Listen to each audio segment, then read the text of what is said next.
नमस्कार, जय हिंद। स्वागत है आप सभी शिक्षकों का एक बार फिर से बिहार बीपीएससी आरंभ बैच की नई कक्षा में। आज की इस कक्षा में हम बात करने वाले हैं बिहार स्पेशल सामान्य ज्ञान, जिसमें हम बात करेंगे 50 ऐसे महत्वपूर्ण प्रश्न का जो आपके बिहार शिक्षक भर्ती फेज 2 एग्जाम के लिए बहुत ही इम्पोर्टेंट साबित होने वाले हैं। तो चलिए वीडियो को करते हैं शुरू।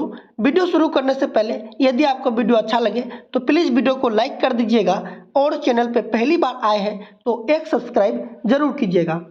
तो चलिए देखते हैं आज का पहला प्रश्न। तो पहला प्रश्न कहता है, इंडिका का लेखक कौन था? तो इंडिका का लेखक याद रखिएगा मेगास्थनीज थे। ऑप्शन हो जाएंगे इसका बी। चलिए प्रश्न बढ़ते हैं 2 की ओर। प्रश्न 2 कहता है, मेगास्थनीज ने भारतीय समाज को कितनी श्रेणियों में विभाजित किया था? तो मेगास्थनीज भारतीय समाज को 7 श्रेणियों में विभाजित किया था। ऑप्शन हो जाएंगे इसका डी। चलिए प्रश्न बढ़ते हैं 3 की ओर। प्रश्न 3 कहता है, मेगास्थनीज का पाटलिपुत्र में आगमन कब हुआ था? तो मेगास्थनीज पाटलिपुत्र याद रखिएगा 315 ईसा पूर्व में आए थे। ऑप्शन हो जाएंगे इसका ए। अब हम बात करते हैं मेगास्थनीज के बारे में। तो याद रखिएगा मेगास्थनीज चंद्रगुप्त मौर्य के दरबार में रहते थे। चलिए प्रश्न बढ़ते हैं 4 की ओर। प्रश्न 4 कहता है, चंद्रगुप्त मौर्य के दरबार में मेगास्थनीज को भेजने वाला शासक कौन था? याद रखिएगा चंद्रगुप्त मौर्य के दरबार में मेगास्थनीज को जो है सेल्यूकस ने भेजा था। ऑप्शन हो जाएंगे इसका डी। चलिए प्रश्न बढ़ते हैं 5 की ओर। प्रश्न 5 कहता है, फाहियान किस राजा के शासनकाल में भारत आया था? तो फाहियान याद रखिएगा चंद्रगुप्त द्वितीय के शासनकाल में भारत आए थे। ऑप्शन हो जाएंगे इसका सी। चलिए प्रश्न बढ़ते हैं 6 की ओर। प्रश्न 6 कहता है, नालंदा विश्वविद्यालय की स्थापना कब हुई थी? तो नालंदा विश्वविद्यालय की स्थापना की अगर हम बात करें तो यह 5वीं शताब्दी में हुई थी। ऑप्शन हो जाएंगे इसका बी। चलिए प्रश्न बढ़ते हैं 7 की ओर। प्रश्न 7 कहता है, नालंदा विश्वविद्यालय के संस्थापक कौन थे? अब हम बात करते हैं नालंदा विश्वविद्यालय के संस्थापक के। तो याद रखिएगा कुमार गुप्त थे। ऑप्शन हो जाएंगे इसका बी। चलिए प्रश्न बढ़ते हैं 8 की ओर। प्रश्न 8 कहता है, नालंदा विश्वविद्यालय किस लिए विश्व प्रसिद्ध था? तो नालंदा विश्वविद्यालय याद रखिएगा बौद्ध धर्म दर्शन के लिए विश्व प्रसिद्ध थे। ऑप्शन हो जाएंगे इसका सी। अब हम थोड़ी सी नालंदा विश्वविद्यालय के बारे में बात करते हैं। याद रखिएगा नालंदा विश्वविद्यालय को बनाने में 500 राजाओं ने बहुत सारे दान किए थे, तब जाकर के नालंदा विश्वविद्यालय का निर्माण हुआ। चलिए प्रश्न बढ़ते हैं 9 की ओर।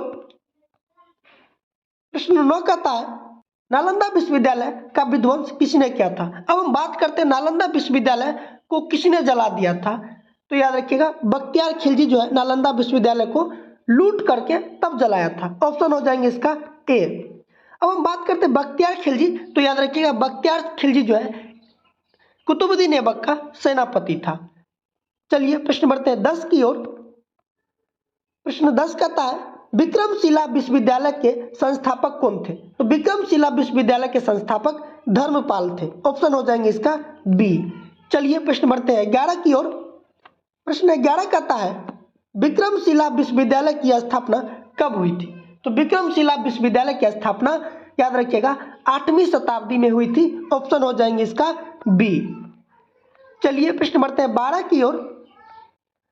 प्रश्न 12 कहता है, विक्रमशिला कहाँ स्थित है? तो विक्रमशिला याद रखिएगा बिहार के भागलपुर जिला में स्थित है। ऑप्शन हो जाएंगे इसका ए।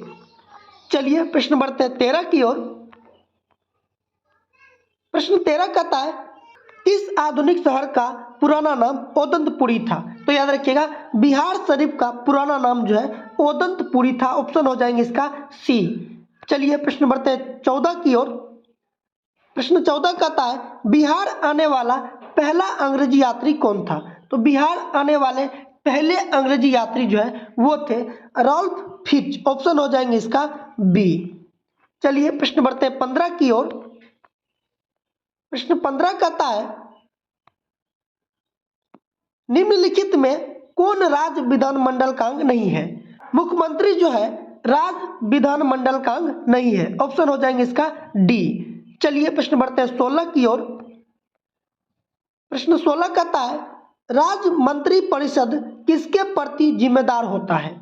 तो राज्य मंत्री परिषद जो है विधानसभा के प्रति जिम्मेदार होते हैं। ऑप्शन हो जाएंगे इसका ए।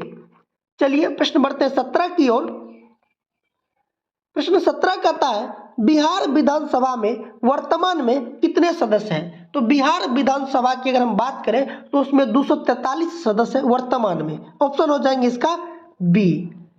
चलिए प्रश्न बढ़ते हैं 18 की ओर।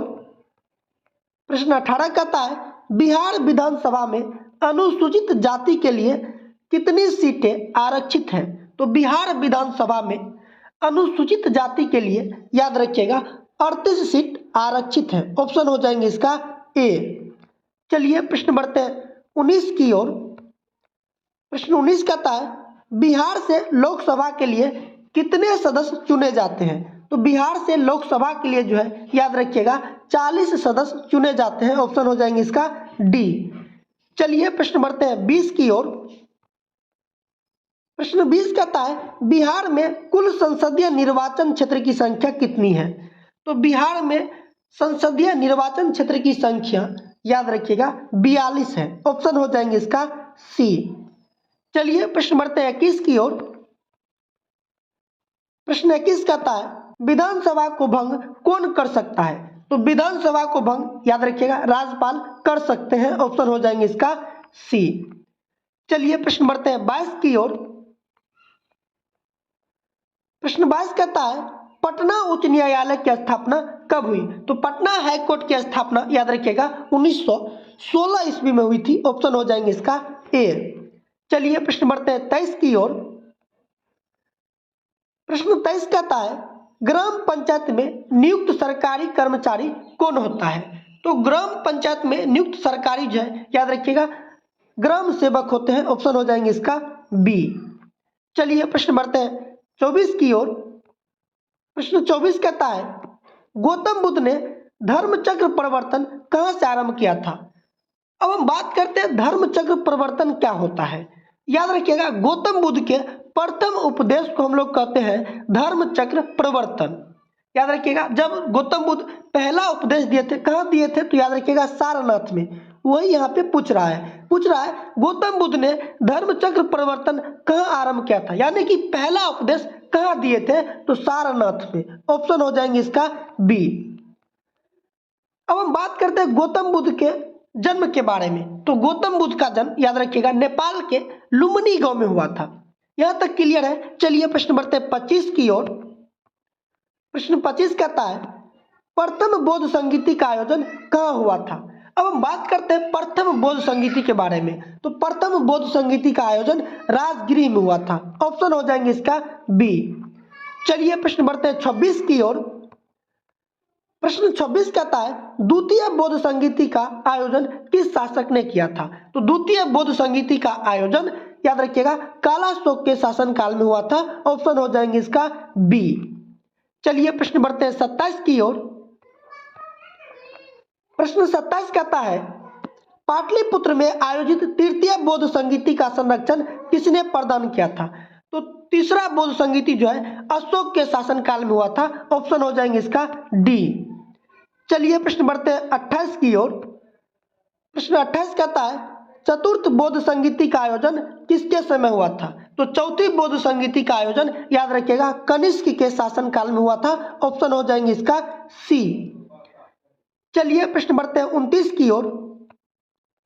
प्रश्न 29 कहता है बौद्ध धर्म को सबसे पहले किसने राजकीय संरक्षण प्रदान किया? तो बौद्ध धर्म को सबसे पहले जो है राजकीय संरक्षण बिहार के शासकों ने किया था। ऑप्शन हो जाएंगे इसका ए।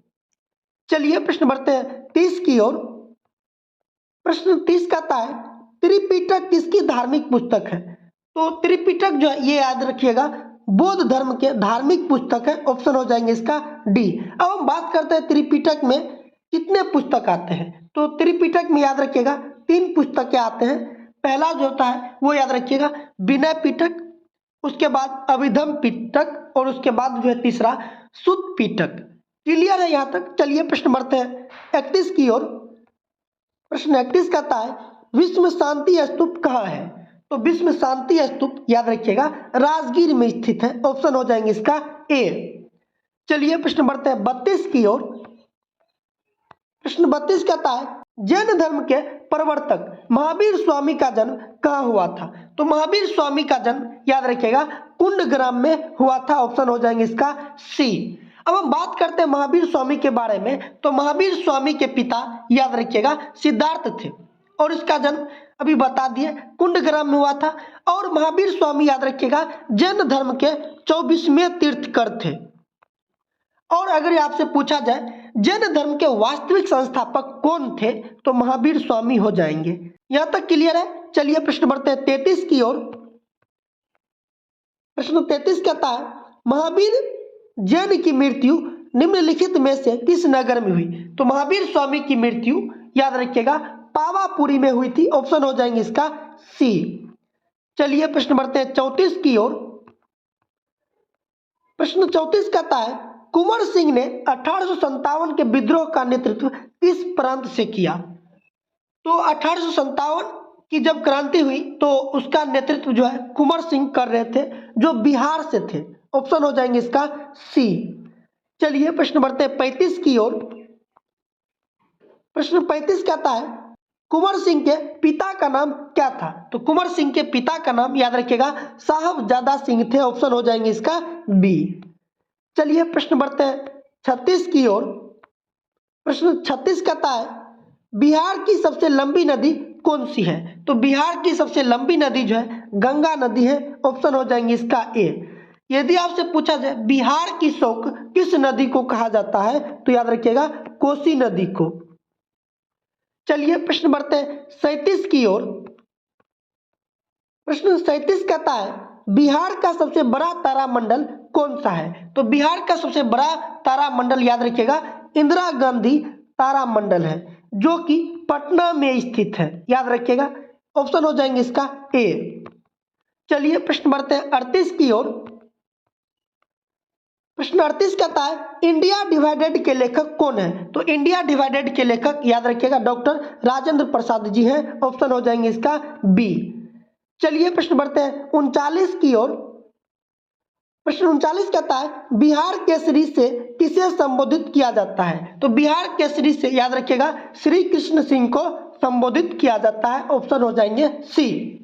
चलिए प्रश्न बढ़ते हैं 40 की ओर। प्रश्न 40 कहता है महाकवि विद्यापति किस युग के कवि थे? तो विद्यापति जो है प्राचीन काल के कवि थे। ऑप्शन हो जाएंगे इसका बी। चलिए प्रश्न बढ़ते हैं 41 की ओर। प्रश्न 41 कहता है विष्णुपद मंदिर कहाँ स्थित है? तो विष्णुपद मंदिर याद रखिएगा गया में स्थित है। ऑप्शन हो जाएंगे इसका डी। चलिए प्रश्न बढ़ते हैं 42 की ओर। प्रश्न 42 कहता है शेरशाह का मकबरा कहाँ स्थित है? तो शेरशाह का मकबरा याद रखिएगा सासाराम में स्थित है। ऑप्शन हो जाएंगे इसका ए। चलिए प्रश्न बढ़ते हैं 43 की ओर।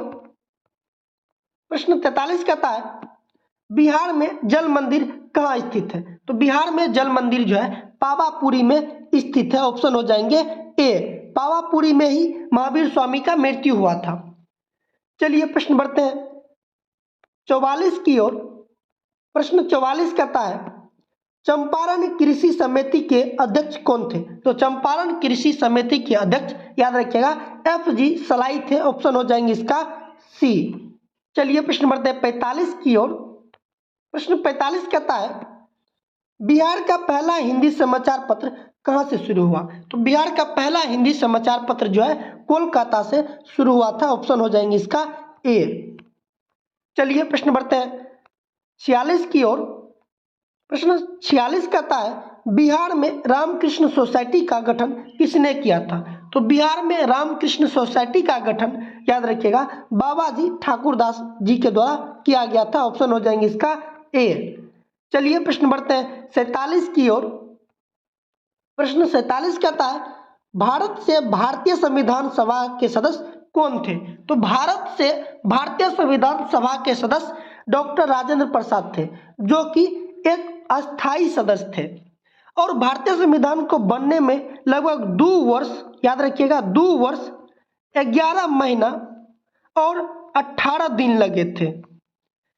यहां तक आप सभी क्लियर है। चलिए प्रश्न बढ़ते हैं 48 की ओर। प्रश्न 48 कहता है पटना में नमक सत्याग्रह का नेतृत्व किसने किया था? तो नमक सत्याग्रह का नेतृत्व पटना में जो है याद रखिएगा अंबिका कांत सिंह कर रहे थे। ऑप्शन हो जाएंगे इसका सी। अब हम बात करते हैं नमक सत्याग्रह किसने शुरू किया? तो नमक सत्याग्रह जो है महात्मा गांधी जी के द्वारा शुरू किया गया था।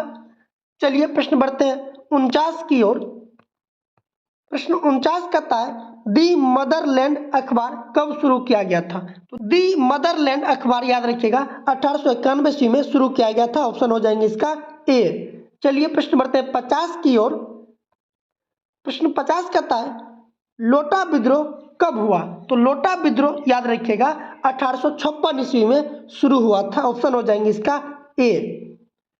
तो यह था बिहार स्पेशल सामान्य ज्ञान, जिसमें हम बात किए 50 ऐसे महत्वपूर्ण प्रश्न का जो आपके बिहार शिक्षक भर्ती फेज 2 या किसी भी कम्पिटिटिव एग्जाम के लिए बहुत ही इंपॉर्टेंट साबित होने वाले हैं। वीडियो आप लोगों को कैसा लगा कमेंट कीजिए, और वीडियो अच्छा लगे तो प्लीज़ वीडियो को लाइक कर दीजिएगा, और चैनल पे पहली बार आए हैं तो एक सब्सक्राइब प्लीज़ जरूर कीजिएगा। फिर मिलेंगे नए वीडियो के साथ, तब तक के लिए जय हिंद।